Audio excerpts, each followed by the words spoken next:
नमस्कार दोस्तों, BEd first paper के अंतर्गत देखेंगे महात्मा गांधी के अनुसार शिक्षा का अर्थ, उद्देश्य और शिक्षण विधि को।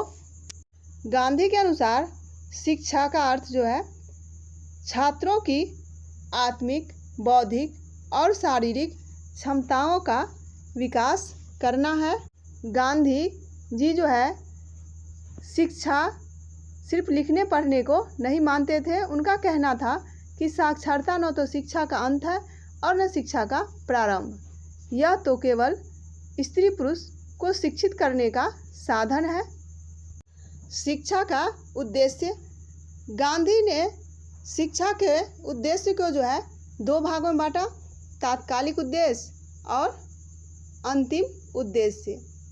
तात्कालिक उद्देश्य के अंतर्गत उन उद्देश्यों को लिया गया जिससे छात्र को तुरंत लाभ हो सके, जिसमें जो है शारीरिक विकास किसी भी उद्देश्य को प्राप्ति करने के लिए ज़रूरी है। जब तक लोग शरीर से ठीक नहीं होगा वह कोई भी उद्देश्य को प्राप्ति नहीं कर सकता है। दूसरा था तात्कालिक उद्देश्य में नैतिक अथवा चारित्रिक विकास। उनका मानना था कि एक उत्तम चरित्र में से सत्य, अहिंसा, निर्भयता, ब्रह्मचर्य, अस्वाद, असत्य और अपरिग्रह आदि गुणों का जो होना आवश्यक है। इन गुणों के बिना जो है चारित्रिक विकास नहीं हो सकता है और न ही नैतिक विकास हो सकता है। तीसरा है मानसिक एवं बौद्धिक विकास। गांधी जी के अनुसार शरीर के साथ साथ मन एवं बुद्धि का विकास करना भी शिक्षा का मुख्य उद्देश्य होना चाहिए। चौथा है जीविकोपार्जन का उद्देश्य। गांधी जी ने बताया कि शिक्षा को बेरोजगारी के विरुद्ध एक बीमा होना चाहिए। शिक्षा जीविकोपार्जन होना चाहिए जिससे कि आजीविका चले, आर्थिक रूप से आत्मनिर्भर हो सके। शिक्षा जो है बालक कमाते हुए कुछ सीखे और सीखते हुए कमाए। इसके बाद है सांस्कृतिक उद्देश्य। गांधी जी शिक्षा के साहित्यिक पक्ष के स्थान पर जो है सांस्कृतिक पक्ष को अधिक महत्व दिया। मानव के उसके प्रत्येक व्यवहार पर उसके जो है संस्कृति का छाप होनी चाहिए। इसके अलावा छात्र का जो है पूर्ण विकास होना चाहिए। मुक्ति का उद्देश्य, गांधी जी शिक्षा के द्वारा व्यक्ति को आध्यात्मिक स्वतंत्रता देना चाहते थे जिससे उसकी आत्मा का जो है विकास हो सके। दूसरा भाग है अंतिम उद्देश्य। पहला था तात्कालिक उद्देश्य, दूसरा भाग है अंतिम उद्देश्य।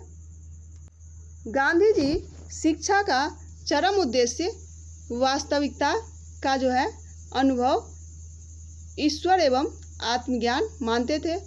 इस उद्देश्य की पूर्ति के लिए उन्होंने चरित्र निर्माण को आवश्यक माना। शिक्षण विधि, गांधी जी के द्वारा दिया गया शिक्षण विधि में जो है प्रमुख क्रिया विधि में जो है बालक के ज्ञानेंद्रियों और कर्मेंद्रियों का जो है विकास और प्रशिक्षण आवश्यक माना गया, अर्थात कार्य को करके सीखने के सिद्धांत पर अधिक बल दिया गया। इसलिए उन्होंने बेसिक शिक्षा को हस्तकला केंद्रित बनाया। दूसरा है सानुबंधित विधि। इस विधि में विभिन्न विषयों की शिक्षा एक दूसरे से संबंधित रूप से देने के लिए कहा गया। जैसे कि हस्तकला शिक्षा देते समय इतिहास, भूगोल, विज्ञान, व्यापार पद्धति आदि को जो है भी शिक्षा दिया जाना चाहिए। तीसरा है स्वानुभव द्वारा सीखने की विधि। इस विधि में बालक अनुभव प्राप्त करके सीखता है और वह अस्थायी स्वरूप का होता है। यही उसके व्यवहारिक जीवन में जो है बहुत अधिक काम आता है। चौथा है सहयोगी विधि। सहयोगी विधि में शिक्षक तथा सहपाठियों के पारस्परिक सहयोग से कार्य किया जाना चाहिए और इससे ही ज्ञान प्राप्त भी किया जा सकता है। पांचवा है मौखिक विधि। मौखिक विधि में प्रश्नोत्तर विधि, तर्क विधि, व्याख्यान विधि, कहानी विधि को रखा गया। इसके अलावा उनके शिक्षण विधि में चिंतन एवं मनन विधि, संगीत विधि भी दिया गया। तो ये था महात्मा गांधी के द्वारा दिया गया शिक्षा का अर्थ, उद्देश्य और शिक्षण विधि। धन्यवाद। लाइक करना, शेयर करना और सब्सक्राइब करना नहीं भूलें। आगे भी इससे संबंधित टॉपिक आपको दिया जाएगा। धन्यवाद।